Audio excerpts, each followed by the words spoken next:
In this video I will show you how to get a quality PDF from a book you own. Very fast. But, before we start, some warnings. This procedure will kill the patient. You'll end up with loose sheets, so proceed only if you are ready to take the loss. Also, in some countries, transforming a printed book into a digital version might be illegal. Make sure you won't do something you'll regret. Enough. Let's begin. You will need, obviously, a book. I choose this one. Mostly because the text is in German, a language I don't understand. Luckily, all the photos are in English. Wink. What? £156? Damn it. I already destroyed my copy. Fuck.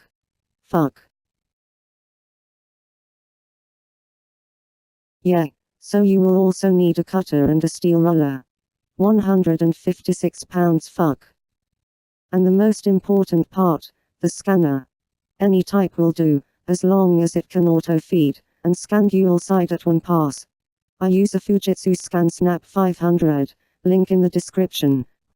And, by the way, a second-hand unit is way cheaper than the book I destroyed. Fuck.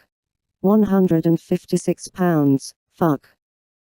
In this case a sheet feed scanner is much better, and much faster than photographing the pages of the book, or scanning the book with a Flashbird scanner. Make sure the scanner is free from dust, before starting the actual scan, and during the scanning session. Paper pages will drop fine particles for sure that will appear as colored lines in the scanned file. So, if you see something like this, you know what the problem is. You have to delete the files, clean the scanner and redo the scan. Now, you need to cut the individual pages from the book spine. 3 mm to maximum 5 will ensure that no glue is left between two consecutive pages. You can use an El Cheapo cutter, an X-Acto knife or even a power tool, as I remember I saw once in a clip. Although I strongly don't recommend choosing the last option, as the paper dust will make your life a hell and will turn your scans into rubbish. Because I have access to an industrial guillotine, I removed the book spine this way.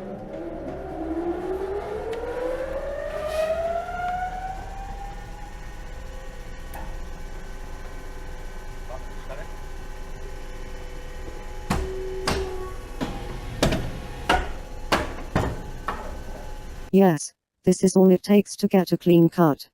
No dust, no uneven margins. Just perfection. Want to see it again? Here it is, 500 or so pages at once.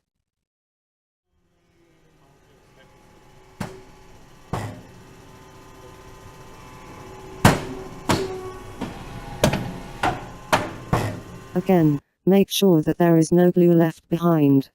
Otherwise the scanner might tear apart the pages. Sure, its ultrasonic sensor will stop the scanning job, but the poor glued pages are no match for the rubber roller, and will rip apart, no doubt. Emma, the friend who owned the printing house, made me a very nice package that I carefully cut. I even made a sort of mini unboxing video. Unfortunately, there were nobody to remind me to actually press the record button on my camera. So, this is the unboxing I can present to you. Anyways, a big thank you to Emma. Now, for the boring part, the actual scanning. Using the best resolution, that's 600 dpi, color, my scanner will do a 2-page in a bit shy of 6 seconds.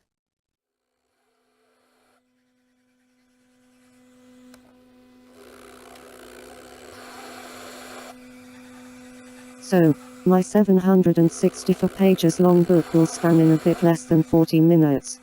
That's in theory, cause in practice one might fall asleep, and forget to feed another batch of pages into the scanner to scan. After we finally got the whole book scanned, we have something like this. 2.8 GB of files, a bit over what Adobe Acrobat can work with. The trick is that, after combining the files into a PDF, do not attempt to save it. Instead, proceed directly to text recognition. And forget about searchable image, go straight to clear scan at 300 dpi. And please don't do what I did. Forgot to double check the language for the appropriate one. In this case, German. Otherwise you will need to do the OCR all over again, wasting more time. In this particular case, the final PDF is only 156 megabyte big. Before call it a day, what I like to do is to quickly go through the PDF because sometimes, some pages will be rotated 90 degrees, for no obvious reason, and in this case, you will need to manually correct the error. Well, this is it. In the near future, I will present one more way I like to pursue to get even a more cleaner PDF, especially when the book is old and yellowed. For now, thank you for watching. Do not forget to subscribe and like the video. If you liked the video, actually, you can like it even if you didn't liked it. I promise not to mind too much. Wink. Wink.